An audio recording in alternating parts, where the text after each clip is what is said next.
अमेरिकी रियासत फ्लोरिडा के साहिल के करीब वाक़ एक मशहूर मकाम है।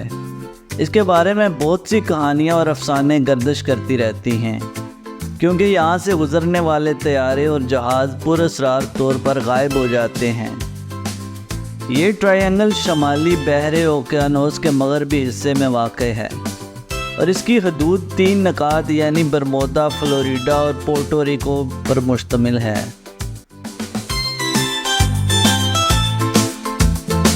इस ट्रायंगल का हर पहलू तकरीबन 1000 मील पर मुहित है।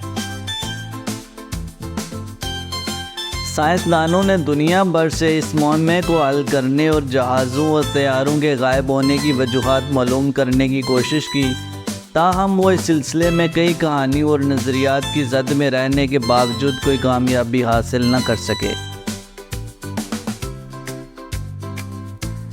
सबसे पहले 1492 में क्रिस्टोफर कोलंबस बरमोदा ट्रायंगल के करीब पहुंचा और इसने देखा कि इसके हाथ में मौजूद कुतुबुन्नमा गैर मामूली हरकत कर रहा है। उसके बाद 1840 में फ्रांसीसी जहाज़ रोज़ाली बरमोदा ट्रायंगल के इलाके से गुजर रहा था और अचानक गायब हो गया। चंद महीनों की तलाश के बाद ये जहाज़ ट्रायंगल के इलाके से बाहर खाली हालत में मिला और यूँ इस मकाम के बारे में कहानियाँ और अफसाने बनने लगे। 1872 में मारी सैलिस नामी जहाज़ मशहूर हुआ, जब ये जहाज़ भी गायब हो गया था। इसके 1 माह बाद ये जहाज़ मिला और इसके तमाम सामान और खुराक सही हालत में थे, लेकिन अमले का कोई सुराग न मिला। बरमोदा ट्रायंगल के बारे में कई नज़रियात हैं जहाँ पे हम इनका जिक्र करते हैं।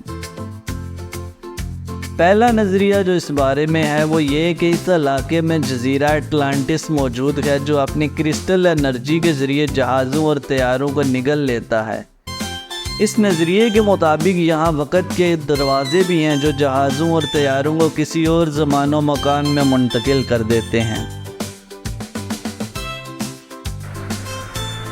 दूसरा नज़रिया मुलाहिज़ा करेंगे, कुछ साइंसदानों के मुताबिक ये मुमकिना तौर पर मदोजज़र की लहरों या मकनातीसी मैदान की गैर मामूली हालत की वजह से हो सकता है, जो नेविगेशन में मुश्किलात पैदा करती हैं।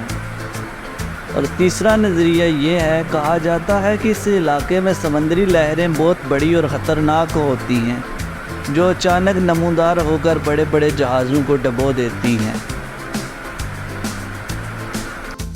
चौथा नज़रिया ये है कि कुछ अफसाने ये भी बताते हैं कि यह मकाम शैतान का जजीरा है, या यहाँ से दज्जाल या यजूज मजूज निकलेंगे और यही वजह है कि यह मकाम शैतान की ट्रायंगल के नाम से जाना जाता है।